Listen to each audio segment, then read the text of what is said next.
Dave Reynolds, and if you wanted to see the green list of a session, a workshop about the green list of well-managed protected areas, then you're in the right place.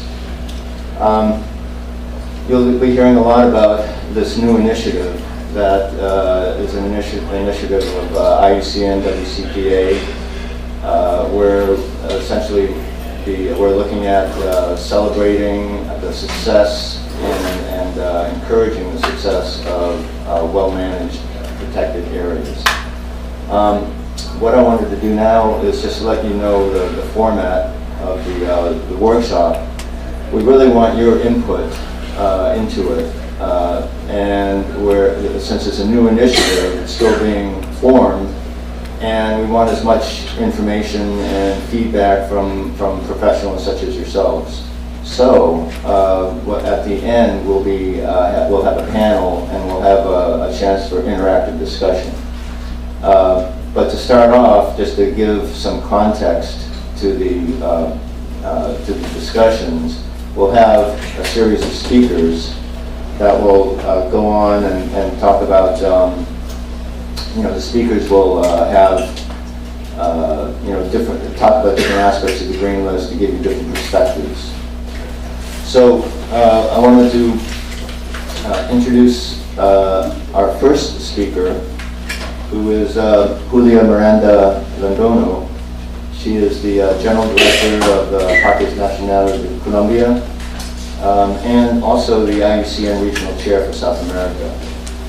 In addition to that, Julia is also this year's winner of the IUCN WCPA Packard Award, which is a tremendous honor. So Julia?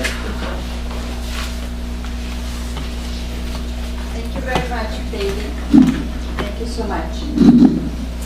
Well, welcome to the workshop on the IUCN Green List of Well-Managed Protected Areas. This is an idea that has captured the imagination of many protected area people around the world. The IUCN Green List is a new progressive initiative that encourages and celebrates the success of protected areas that reach excellent standards of management. I was at the meeting in Cape Town in 2008 when the former IUCN President Bali Musa first raised the idea of a green list of protected areas. So it is exciting to now see that this idea is developing with such an excitement from everybody. This event is an opportunity for us to learn about this initiative and meet colleagues who are involved in this development. The IUCN Green List is scheduled for a full launch at the World Park Congress in late 2014 in Australia. Currently, the initiative is being tested and refined through pilot projects with Parques Nacionales Naturales de Colombia and with CATS, the conservation project for protection of tiger and higher standards for that protection that has been carried out in tiger range countries such India and Nepal. We will hear about these projects today from project representatives. As Director of National Parks in Colombia, I was interested in having my agency participate as a pilot in this project because I can see the benefits that it will bring to my agency and to my country. For us, it is the next logical step in a long journey we have been taking to understand the improvement of effectiveness of management of our protected areas. Since 2004, Parques Nacionales Naturales has undertaken assessments of management effectiveness of each of our national parks.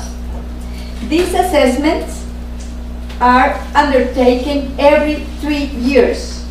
We are working hard to use the information we gain from these evaluations in our planning and management. In 2010, with the assistance of WWF Colombia and the IUCN World Commission on Protected Areas, we undertook an independent assessment of the national system of protected areas, the whole system. The report made many valuable recommendations on how we could enhance and improve the planning and management of our protected area system. The assessment at site level provide the basis for budget distribution, redefining protected areas management plans and strategies to really target the main threats identified in the analysis. At the national level, the assessment was useful to justify the change of the structure of our institution that we already made this year, and to redefine certain strategies such as tourism and land tenure and demarcation processes. In addition, it helps to continue determining a baseline and monitor how we are moving towards to our main goal, which is having a more complete, represented and well-managed national protected area system for the country. Both site level and national are adopted by different stakeholders and now used to assess protected area management of other categories and regional categories of protected areas in our country.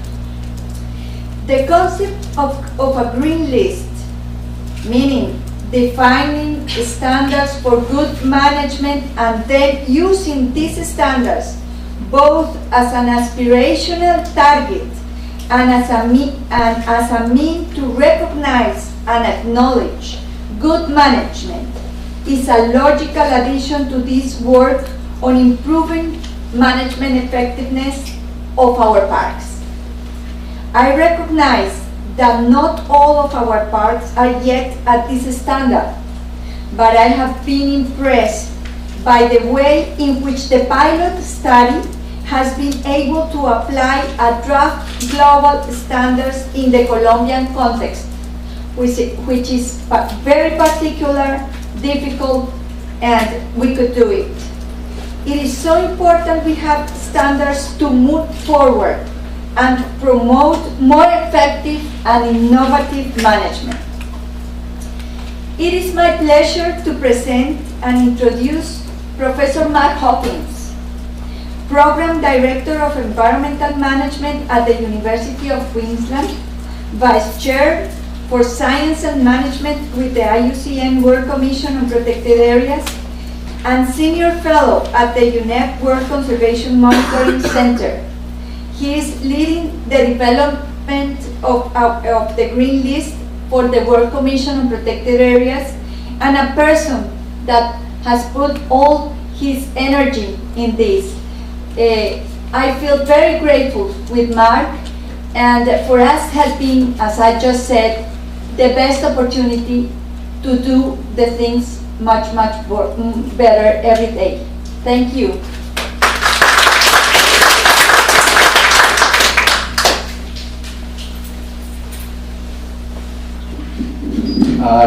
Thank you very much, Julio. We're really pleased that Colombia has agreed to be one of the pilot countries. As David mentioned in introducing the workshop, we want to hear from you and we want to get your comments.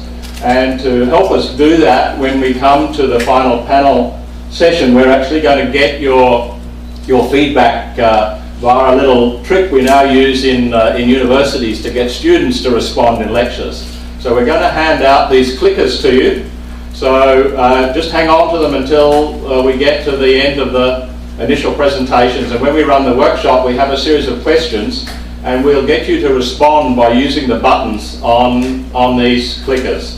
And we'll be able to see the results. It's a bit like a sort of online voting, except we'll be answering some key questions about how we might develop the green list. So we're handing these out now. Please hang on to them. We will also be obviously collecting them when you leave, so please don't put it in your pocket and walk out, or I will be in a great deal of trouble when I get back to my university and some are missing. So thanks for that. Just hang on to them, and we'll have a session where we get your feedback a little later. And my job this morning is really just to give you an overview of the green list concept and the background to what we're doing, and then to hand over to the presenters who will be following, who will be telling you about some of the work that's being done in the case studies. So, as Julia mentioned, the IUCN Green List of Well-Managed Protected Areas is an initiative which we hope will encourage and celebrate the success of protected areas in meeting good standards of management. So that it's meant to be a very positive tool to support good management.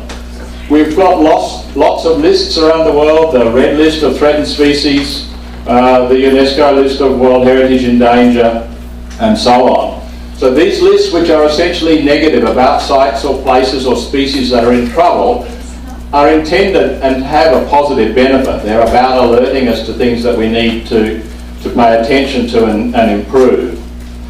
There are a few positive lists. The World Heritage List itself and the Ramsar List and so on are recognising the sites of great significance to the world.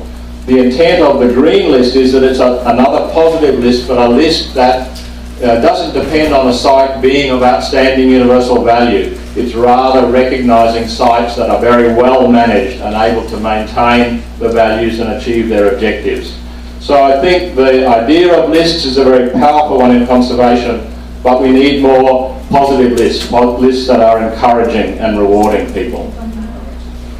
The origins of the concept come from or rise out of a lot of the work that we've done on assessing management effectiveness over the last decade or decade and a half. And during that time there have been various proposals and discussions around ideas of certification and so on. But the idea of the Green List, when it was first raised, really developed a lot of enthusiasm from people who heard of that discussion. And we've been working since 2009 to develop and apply that concept through a series of pilot studies. So I said it builds on the work that we've done in developing and applying management effectiveness systems, which IUCN has led, and which has been very widely adopted. So we would be using the work that's been done on management effectiveness as the foundation for developing the Green List. In the global study that Fiona Leverington and I and many others did, looking at the results of management effectiveness evaluations around the world, in this case about 2,500 studies, we were able to look at the effectiveness of management, which we rated here on a very simple scale from completely ineffective to very effective. And about 20%, about a fifth of the protected areas in that sample reached that sound management level. And this is the group that we're looking at potentially being candidates for the Green List. So it's about recognising these sites and rewarding them. Obviously we need to pay attention to and improve the management of the sites who are yet to achieve those standards. In terms of who might benefit from the Green List, we see a lot of potential interest from managers on the ground who want to get recognition for the effort and the good work that they've been doing, from higher levels of management to recognise which of the sites that are succeeding and again to reward and encourage and spread those good messages. And governments and politicians, obviously a positive message. They hear so many negative messages that to get some positive messages about well-managed sites, I think, is something that will be of interest to them, as well as to the broad intergovernmental, international conservation community, things like funding agencies and so on. So I think there are many groups who would be interested to understand which sites are succeeding and why, and how can we spread those good practices. For protected area managers in particular, I always like to focus the stuff we do around the managers on the ground to help support the efforts that they're making. I think there are a number of clear benefits, as I mentioned, in terms of rewarding effort and recognising achievement, but also in terms of providing an explicit set of standards that they can work towards, so that it's clearer to them what they should be seeking to achieve. Essentially benchmarking their management against international standards and seeing where they can improve or maintain those. I think that those sites that achieve the green list status, it can add credence to requests that they make for support. It can increase the motivation of senior staff and rangers, and also recognise the work, for example, that's being done with local communities that are achieving results in terms of good management. At a national and a local government level, again, a series of potential benefits here.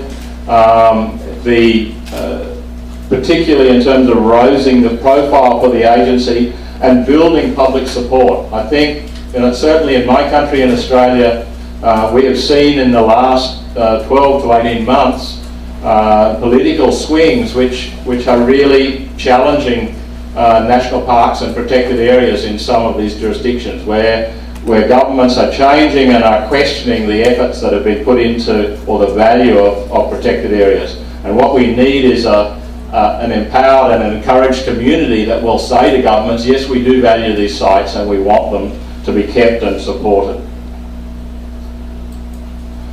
So the objectives of the Green List are, first, to establish and improve standards for protected area management, and that will help us meet that part of the Archie targets, Target 11, which calls not only for the declaration of more protected areas, up to 70%, but most importantly for them to be effectively and equitably managed.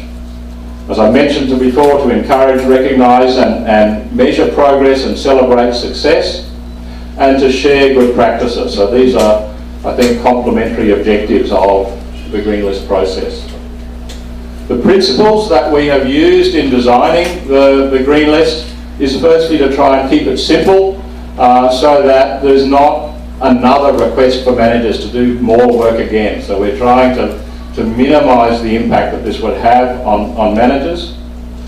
To recognise that circumstances vary around the world, so that while we're developing a universal set of standards, we want them to be interpreted and applied meaningfully in a national or regional context. It's not meant to be a competition. It's meant to be an encouragement and supporting process. As I said, we want to recognise and celebrate accomplishments. We also see the potential to develop it to encourage particular dimensions of management, and the CATS process around tiger conservation is an example of applying the Green List around the needs of a specific species, and we'll be hearing in a little while from Professor Vinod Mathur about the development of the CATS process. For IUCN, there are a number of imperatives, most importantly the credibility of the list. That sites that are put on this list, we need to be confident that they are well managed and that we can stand behind our judgment of these sites. So we're putting a lot of effort into making sure that the judgments that are made about sites having met this standard can be supported based on evidence.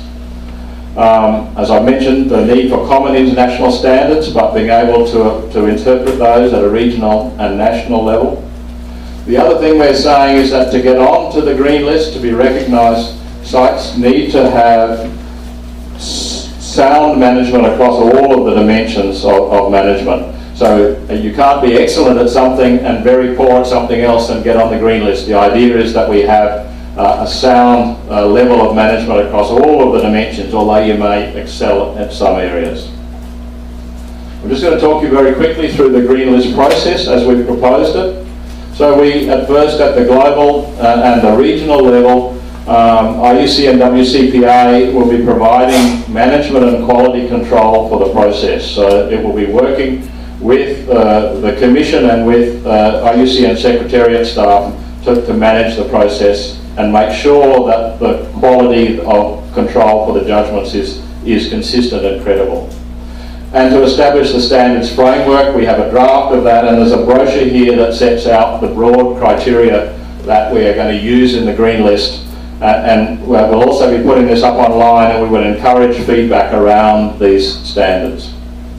Then at the national and the system level, IUCN will partner with the agencies or other managers of protected areas and then review those global standards and understand how they need to be interpreted and applied at the regional level. We will be providing training to establish a reference group of protected area experts who are independent from the agency. They will commonly be WCPA members, but also academics, people with experience in protected area management. And that reference group will work at the national or the local or the regional level to be the group who does the assessment of the management of these sites that are being proposed for the green list. Then within that, at the site level, we will work with the protected area agency or the managers of the protected areas to review those standards, to identify protected areas that are